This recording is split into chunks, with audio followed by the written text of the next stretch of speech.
కొత్త సీఎంగా జార్ఖండ్ టైగర్ అసలు ఎవరి చంపై సోరెన్ ఆ కుటుంబమేనా?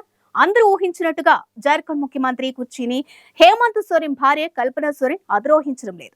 హఠాత్తుగా జార్ఖండ్ టైగర్ అని పిలువబడే చంపై సోరెన్ ముఖ్యమంత్రిగా తెర మీదకు వచ్చాడు. ఇక ఇంట్రెస్టింగ్ ఏంటంటే నిజానికి అందరూ అనుకున్నది ఏంటంటే హేమంత్ తన కుర్చీని ఇంకెవరికి ఇవ్వడు, తన భార్యనే మరో రబ్రీదేవిగా కుర్చీపై కూర్చోబెడతాడు అనుకున్నారు. రాజకీయంలో ఎప్పుడు ఏం జరుగునో ఎవ్వరూ చెప్పలేరు కదా. తెర వెనుక రాజకీయం ఏం జరుగుతుందేమో కానీ చంపై సోరెన్ పేరు బలంగా ముందుకొచ్చింది. ఈడీ కేసుల నేపథ్యంలో హేమంత్ సోరెన్ ను అరెస్టు చేస్తారు అనే ఊహాగానాల నడుమ తన 2 రోజులు మాయమైపోయి ఇక ఆ తరువాత ప్రత్యక్షమయ్యాడు.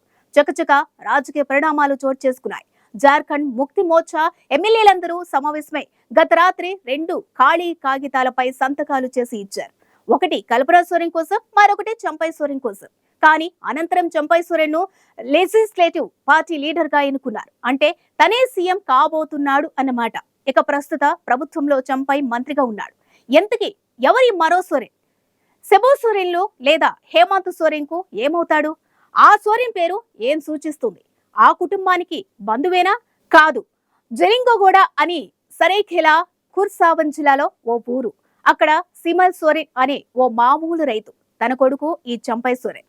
ఇక సర్కారీ బడిలో 10వ తరగతి వరకు మాత్రమే చదివాడు. పొలం పనుల్లో తండ్రికి సాయం చేసేవాడు. చిన్న వయసులోనే పెళ్లి, 4 కొడుకులు, 3 బిడ్డలు. సోరెన్ అనేది సిబు సోరెన్ కు ఉన్నట్లుగానే ఓ కామన్ ఇంటి పేరు. అంతే. 90లలో జార్ఖండ్ ఉద్యమం ఉధృతంగా సాగుతున్నప్పుడు ఈ చంపై సోరెన్ జేఎంఎం అధినేత సిబు సోరెన్ తో కలిసి యాక్టివ్ గా పాల్గొనేవాడు.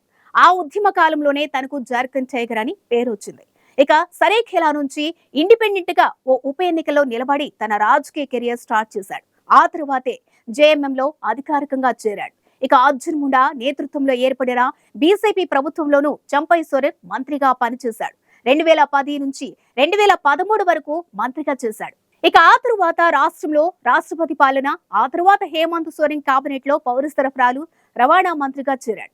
ఇది తన నేపథ్యం. మరి కల్పన సోరెన్ ప్రస్తుతానికి జస్ట్ గృహిణి. మరి హేమంత్ సోరెన్ అరెస్టు చేస్తారని సమాచారం. సీఎం గా రాజీనామా చేశాడు. ఎమ్మెల్యేలు గవర్నర్ ను కలిశారు.